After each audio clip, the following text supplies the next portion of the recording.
Hi everyone, welcome back to my channel. This is Roslyn Adams and I'm happy to have you here. Let's talk about the changing rules in the UK. Everything is just becoming tougher and tougher day by day.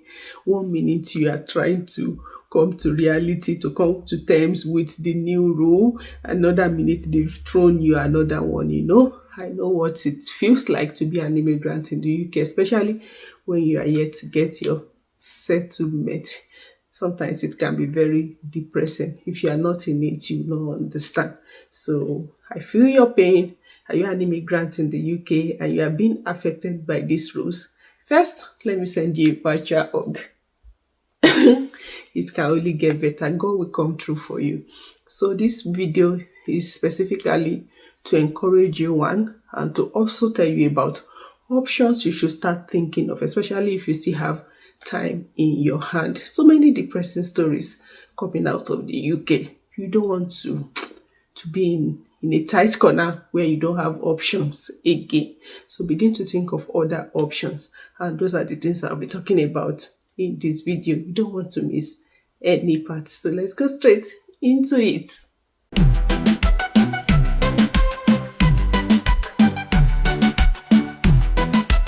Hi everyone, welcome back to my channel. This is Roslyn Adams and I'm happy to have you here. To my returning subscribers, thank you for always coming back. And if this is your first time on my channel, you are sure in the right place.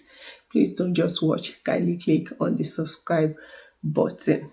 A lot of stories coming out of the UK, especially in the wake of these changing rules and tough immigration laws, targeted at immigrants. I understand how tough this, present time can be, especially if you are here to gain the settled status in the UK. And that is why I'm making this video, to present to you other options you can start exploring, especially if you have time to spare, especially if you still have time in your hands, in quotes. I've heard stories of people who, after their visa 3 years, some companies will sponsor you for 3 years and then they plan to extend for another 2 years after it expires. So this particular couple, they couldn't get their extension after the 3 years, probably because the company that sponsored them could not meet up with the new salary threshold. Or is he a lady who started selling off her things because she could not, get a visa sponsorship after spending 4 years in the UK. A lot of people are stranded, a lot of depressing stories. And before it gets to that point, especially if you still have time at hand, you should begin to look at other options. I'm going to start by saying I was opportunity to work in the care sector, where I met great minds, amazing people who were originally professionals back home from Nigeria. I'm mentioning Nigeria because that's where I can really easily relate to it. Some of them were teachers, bankers, engineers, accountants, and all of that. But they opted for the care role because that's the easiest place you can get visa sponsorship. So this is kind of encouraging you to start looking outside of the care role. This is not to downplay your efforts in securing the care visa or care work, but begin to look outside. Take top-up courses, find out how do I begin to operate or work in my original profession. What are the things I can do? What are the short courses I could take, to get licensed to work in the UK in my original profession. Those are things you should start looking at as an immigrant, because trust me, it's not easy to settle in. I used to have a friend who came originally for study and then started off as a carer, and then over time he dusted his certificates because he was a licensed teacher in Nigeria. So he dusted his certificates and started taking roles with agencies to teach in schools.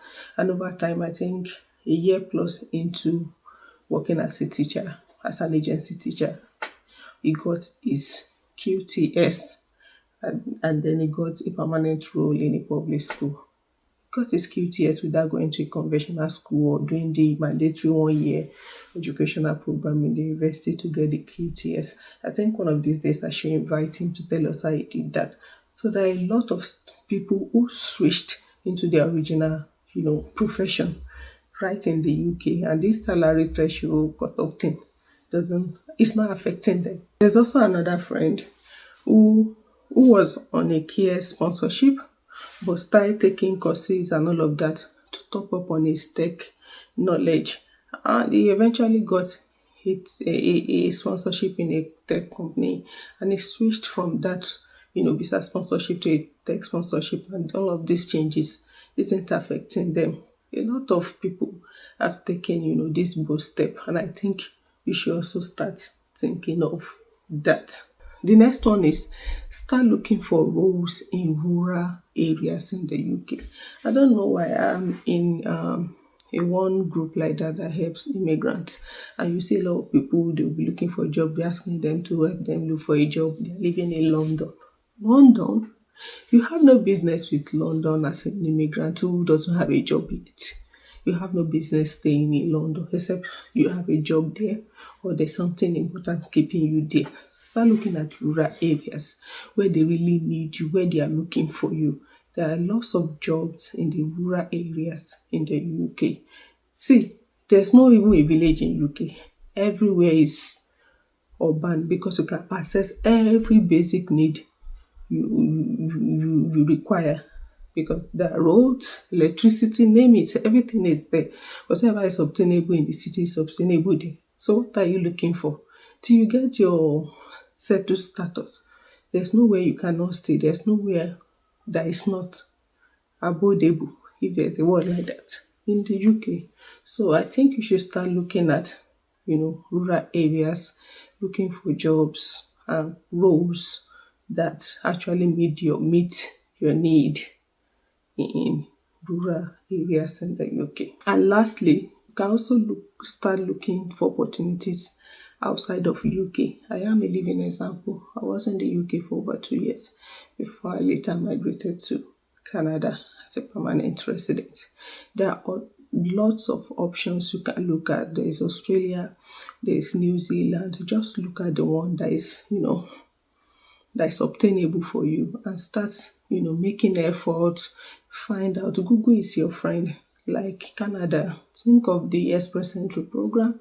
You could come here as a carer, write your IELTS, your English language test. It could be self-pip.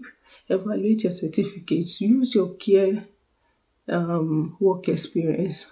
Apply and stay in the pool, and hopefully you get invited and you move to Canada. And see, there's nothing compared to having peace of mind wherever you are. When I was in the UK, I'm always thinking, and whenever they post like this, there's a new rule. You're listening, searching. I hope this does not affect me and all of that. But now it's not like they're not showing out rules. There are no rules indeed in Canada. But it also affect me because I'm already a permanent resident. So those are the things you should be looking for. Prioritize your mental health, because gaskiya, it's not easy staying where sometimes you feel you are not wanted, or sometimes you're almost staying illegally, Before it gets to that point, I think you should start working on some of these options I've stated. There are loads and lots of options.